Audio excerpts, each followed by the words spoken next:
A wild weather here in Iowa yesterday. Multiple tornadoes touching down across the state with powerful storms and large hail.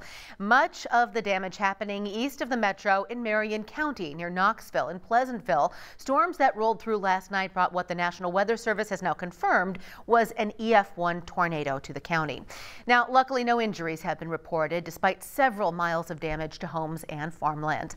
Laura Barczewski is live where the heaviest damage was reported near Pleasantville. Laura. Stephanie, on one side of 20th Place, you have what the Emergency Management Agency considers minor damage. That's this over here.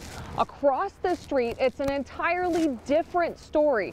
They consider this major damage. And the family who's living there says luckily they were able to get out in time, but they're going to have to stay somewhere else for a while.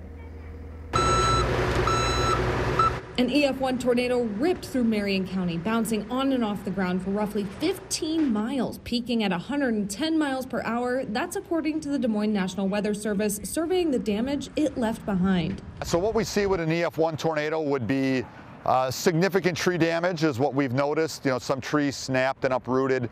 And then we've seen some significant damage to primarily farm outbuildings, sheds, garages, that sort of thing. Families who live here on 20th Place say luckily both their loved ones and their animals were safe as the twister tore through in the blink of an eye. We're super thankful to have everybody around us when it comes to their neighbors. You know, they kind of just come out of the woodwork, and I think that's where Iowa Nice comes in. You know, they're already starting cleanup here behind me this morning, so that's super helpful. Marion and neighboring Warren County Emergency Management agencies spent the day assessing the damage to homes and farmland and connecting affected families to resources. Thankfully, you know, nothing's been planted yet, so for it being in the beginning of the season, it's an early start, but we're thankful that the fields haven't been planted. You know, there's no crops up, so it makes getting debris out of the fields and everything a little bit easier. The National Weather Service says we're at the height of tornado season and wants everyone to make a plan to stay safe. You know, April, May, June are kind of our peak months, so we're right there, and we're just asking people to, again, pay attention to the weather, have multiple ways to get warnings, and if you do have a warning issue, take cover immediately.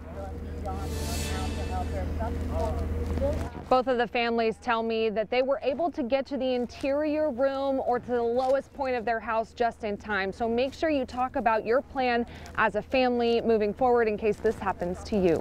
Reporting live in Marion County, Laura Barczewski, Local 5 News. We are Iowa. So important to have that plan, Laura. Thank you so much.